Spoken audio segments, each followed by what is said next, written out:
It's fall, y'all, so we are pulling out the fall hat. This is my fall hat. It's fall, y'all. Okay, so I think I want to start. I think at the end of my videos, I'm going to answer a question. Stay tuned for the end of the video where I will be answering a question.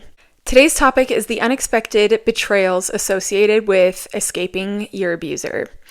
And for me personally, it was friendship and family members. I experienced betrayals from immediate and extended relatives. So I wanted to share my thoughts on this without throwing shade at anybody in particular, because let me just preface this by saying that I'm a true believer that everybody genuinely, I shouldn't say everybody, but the vast majority of individuals do what they believe is best with the information that they have.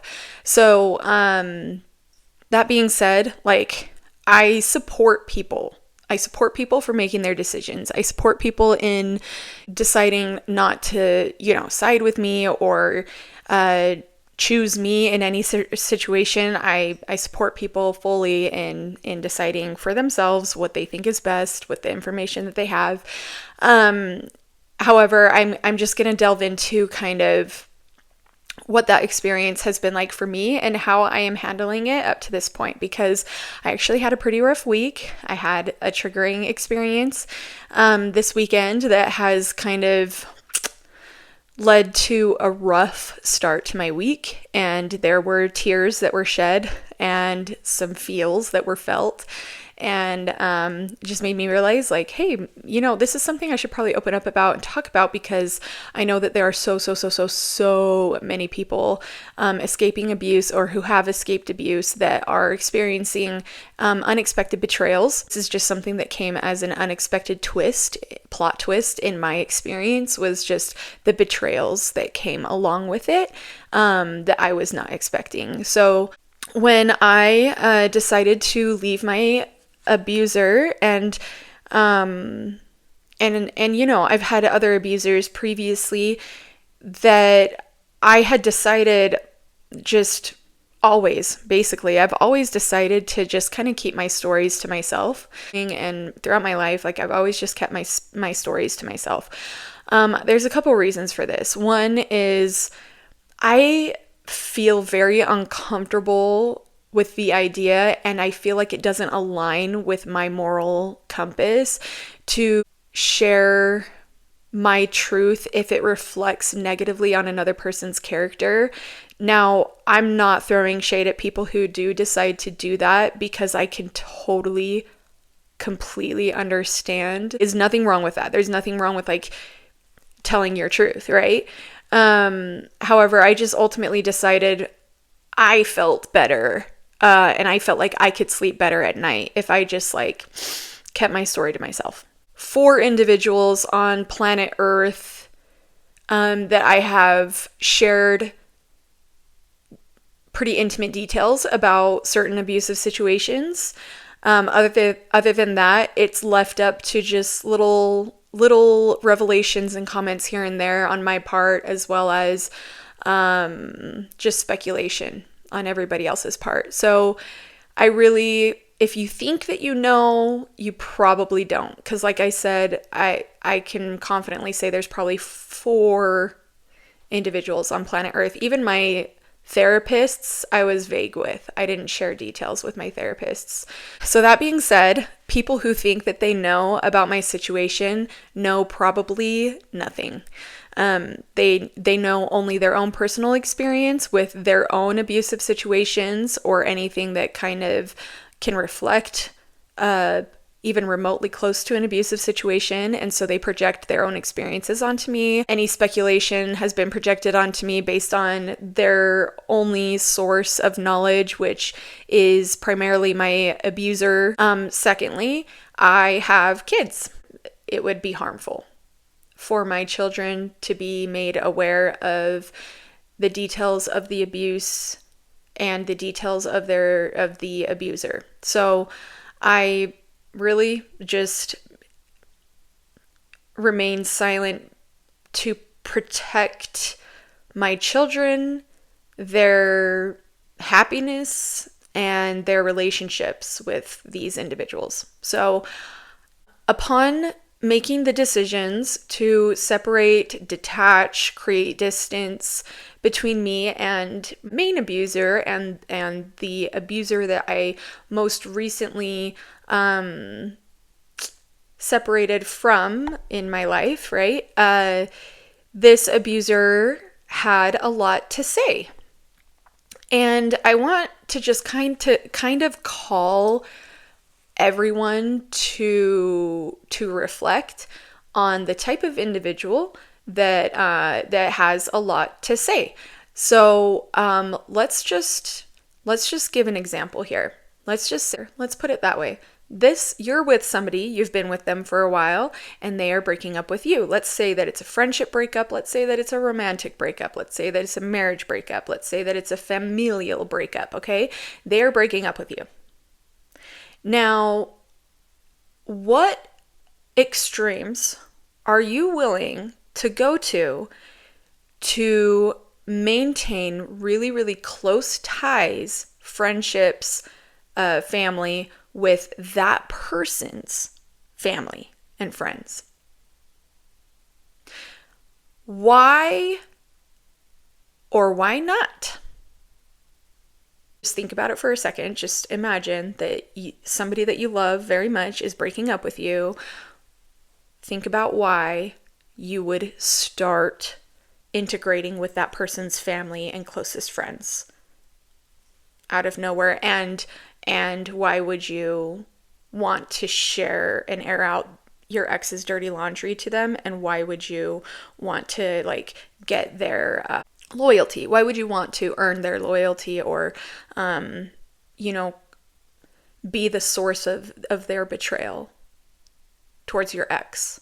Okay, so most of you, I would think and hope, would think, actually, I not once have I ever sought out the friendship of my ex's family members and friends. In fact, I pretty much broke up with everyone. I broke up with their friends. I broke up with their family. Maybe you maintained some friendship there a little bit, like friendly relations, but not like buddy. Let's celebrate birthdays together. Let's celebrate holidays together. Let's cut off the ex and let's establish a united front against them.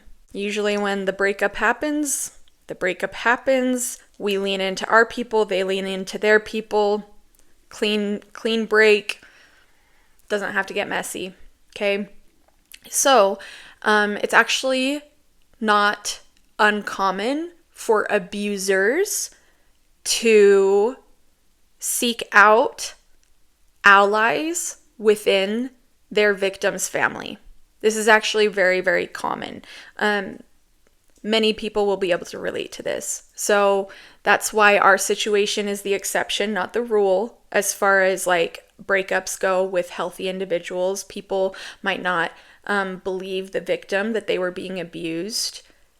However, when the victim's abuser goes around slandering the victim's name and dragging the victim's name through the mud, creating a united front against the victim, burn the witch kind of mentality, creating allies within that victim's immediate family or extended family or close friends, then that is actually exposing the abuser for what they are. Because we know, as we have established, this is not normal behavior for normal people.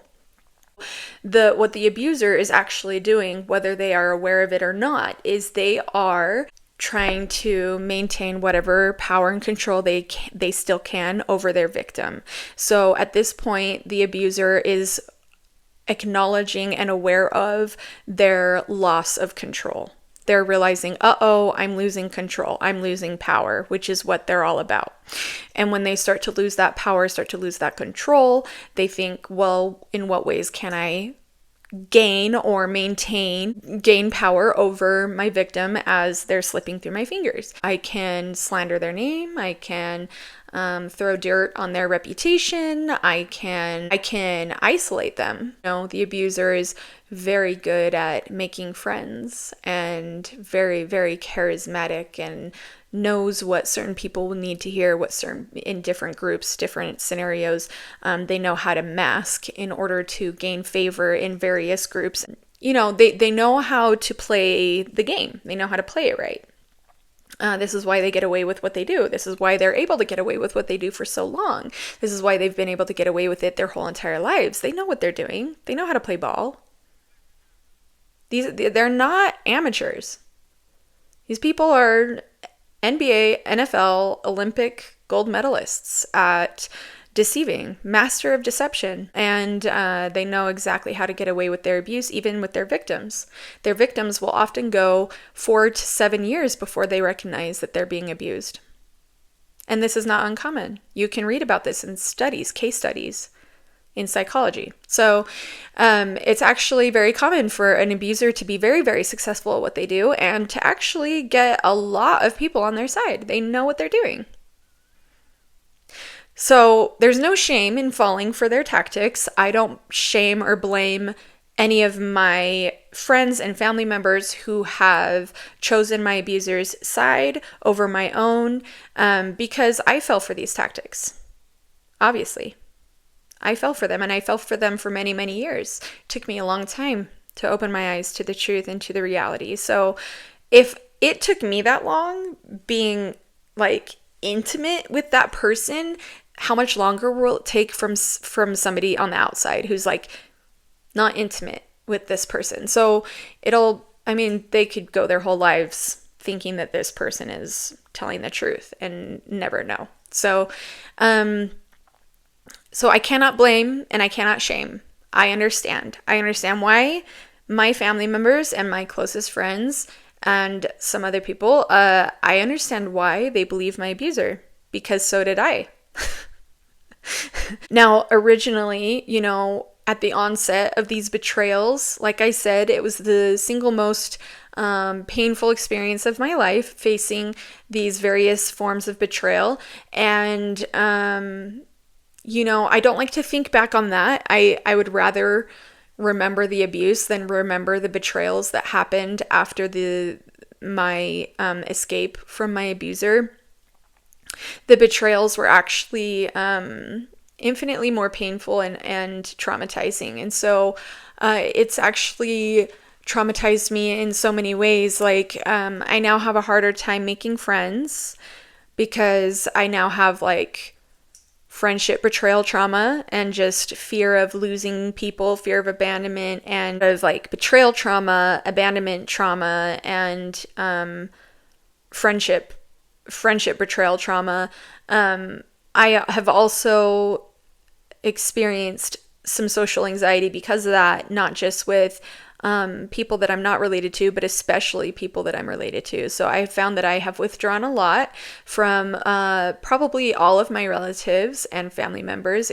I've leaned into building a new community of all new people, of all new friends, and finding family within these friendships, and starting my own chosen family that way. At the beginning, this was so devastating that it was debilitating. I have experienced loss, death, I have grieved death, I have grieved divorce, and I have grieved betrayal. And all of them are absolutely awful, just so bad. Just so bad.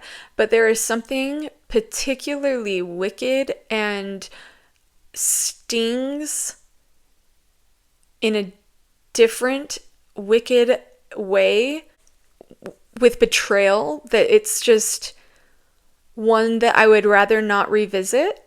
I think I could survive grieving death again, and I think I could survive even grieving divorce again, but there's something about being betrayed by people that you never thought you would be betrayed by that is a sting that I would be happy to never experience again for the rest of my life. Just particularly wicked to have to live with that sting of betrayal from somebody that you can't necessarily divorce, I would wrap a blanket of protection over every single human on this planet from that.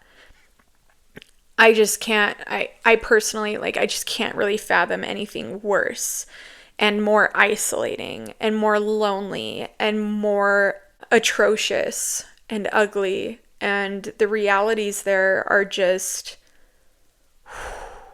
So recovering from that, I'm a year and a half to 2 years in to the initial betrayals.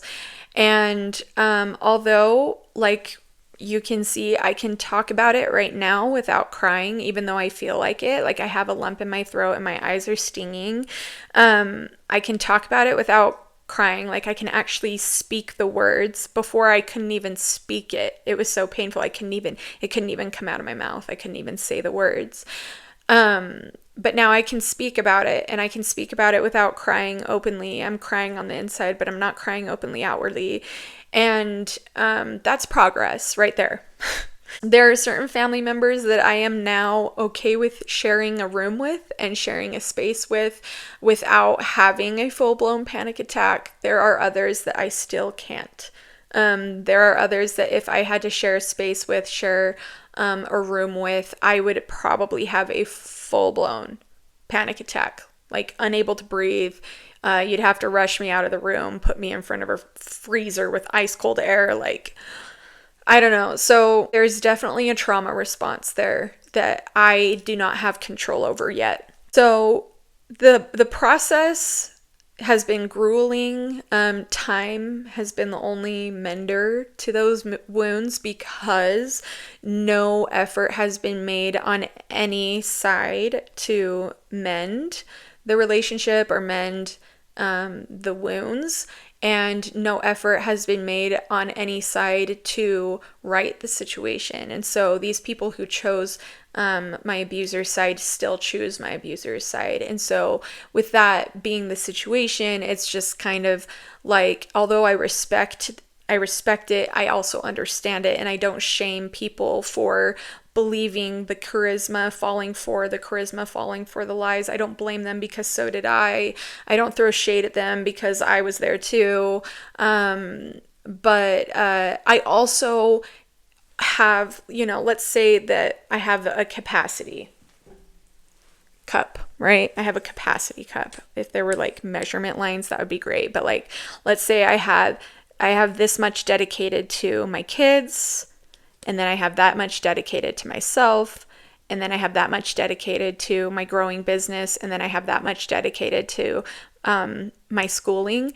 I have nothing left to give, right? And so like, if I don't have anything left to give, I'm definitely not going to give that to somebody who sees me as a villain and has chosen to victimize and celebrate my abuser. So I'm at full capacity.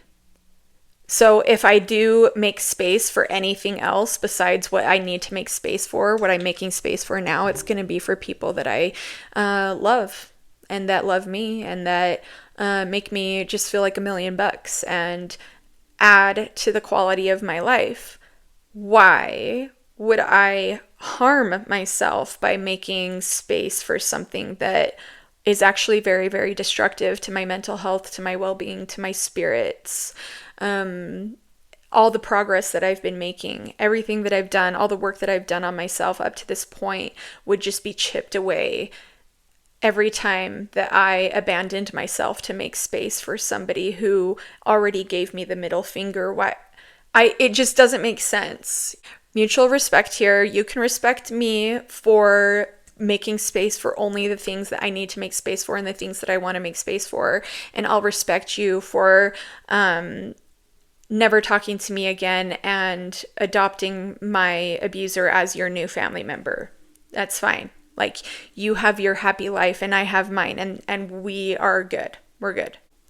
It took a lot for me to get here where it's like the acceptance phase, right? But like, let's be honest, the healing journey is not linear. We bounce back and forth. Like I said, this past weekend, I had a triggering moment that took me right back to square one, and I was feeling the big icky feels that had me crippled. When I say crippled, I mean I was curled up on the stairs in my house, unable to move. I was feeling a pressure in my chest. I was having a hard time breathing, okay?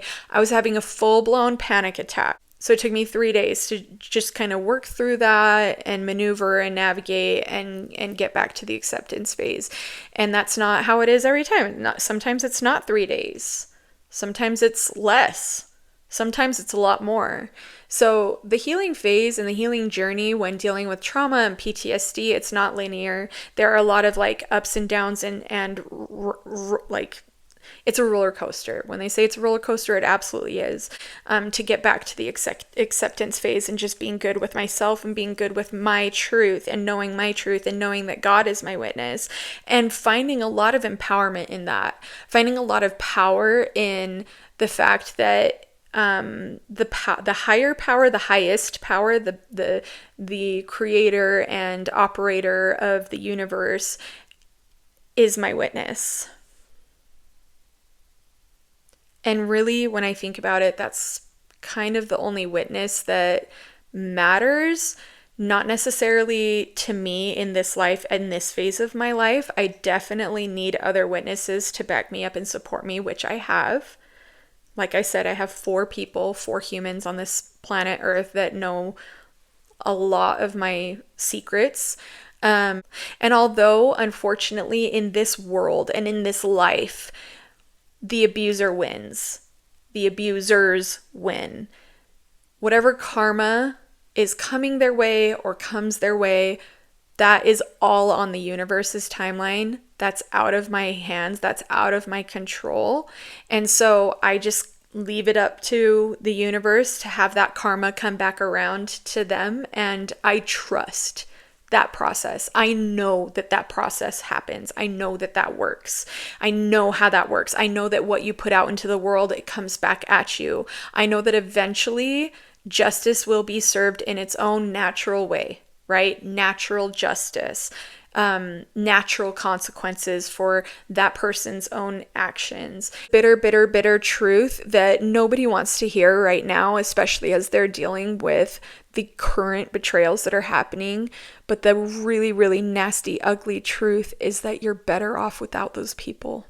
If they are that quick to believe those lies about you, if they are that unwilling to seek out your story, if they are that willing to not care about you, what's going on with you, how you're doing, how you're handling things, if they are that quick to completely write you off, disinvite you to the rest of their life, and adopt your abuser as their new sibling, as their new family member, these are not people that are good for you. I'm not saying that they are bad people. I'm just saying they are bad for you. These are good people. They're good for other people. They're not good for you.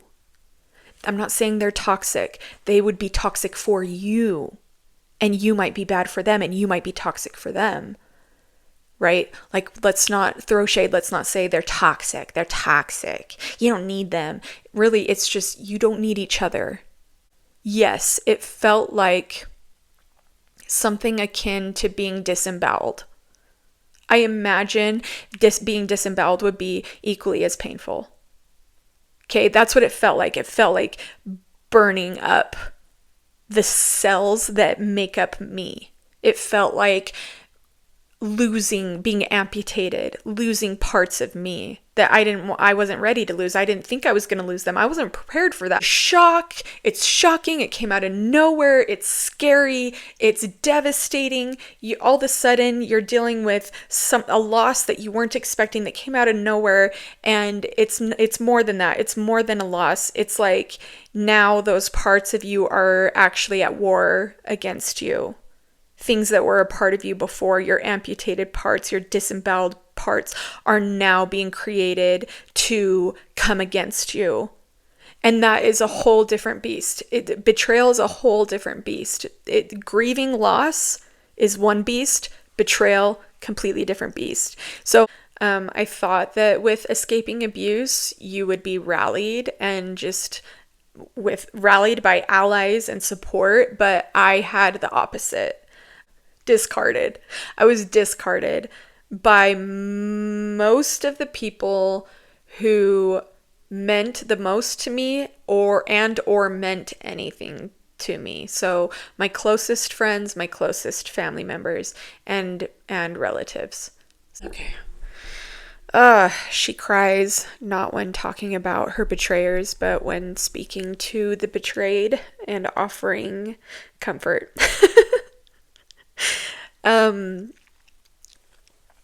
I think what I'm trying to say here is that you're not alone. I have traveled those roads. I have gone to every dead end, and I have been through all the twists and turns in that maze of bitter hell. I've been all over there. I know it. I know it by heart. So I'm with you. I'm with you there. I'm with you in the pain. I'm with you in the ugly. I'm with you in the bitterness. You are not alone. Okay, that's the thing that I felt constantly, and that's the thing that you will feel constantly as you're navigating those waters and as you're navigating that maze, is that you are pretty much doing it alone. There's nobody really that can be there with you and do that with you. You will have community along the way. And that is like the most beautiful part about navigating ugly, bitter hell, is that you're just going to have these little cheerleaders on the sidelines. You have to do the journey and you have to do that on your own, but you do have cheerleaders, and lean into building a new network of support. Because if there's one thing that I've learned, it's that how long you've known a person has nothing to do with what they mean to you and what they can mean to you and the value that they can add. You can meet somebody and within 20 minutes, they've already added more value to you and your life than somebody that you've known for 2 years, 10 years. So really, it's the quality of the individual. It's when they're coming into their life. It's the purpose that they serve for you, and lean into the new community. There's something really awesome and beautiful about birthing something that you're choosing and that you're creating because you chose it and you chose to create it, versus what was given to you from birth. Things that you didn't get to choose, like your siblings, your family. Yes, that hurts. Yes, it is atrociously painful and devastating, crippling and debilitating, but this is actually really, really beautiful. And this is something worth leaning into. And then let's go ahead and get into the question that I wanted to answer today. Okay, the question that I wanted to answer is, why did I stay with my abuser for as long as I stayed with them? And this is a really complicated question to answer, so let me try to make it as simple as possible. One, I have undiagnosed neurodivergence. And what that means for me specifically, and why I'm more prone to abusive situations, is my inability to read social situations, my inability to really understand people. I always assume the best. I have a toxic optimistic output, and so I have to be intentional about being a realist. I have to be intentional about seeing things, situations, people, intentions as they really are, not as I want them to be, not as I hope them to be, and not as a projection of myself. So those are things that I'm learning to do. I have to be very intentional about it, and so it's not in my nature to understand the vibe. The second explanation, it actually has nothing to do with being neurotypical or neurodivergent, because love bombing is love bombing and anybody and everybody falls for it. So abusers don't just love bomb their victims, they love bomb everyone around them so that they can continue to get away with their lifestyle, and everybody that they care to be worshipped by and look good to and maintain the image that they want to maintain with whoever, right? Because they conform. Love bombing, that's the big issue, and realizing that the abuser love bombs everyone, not just their victim.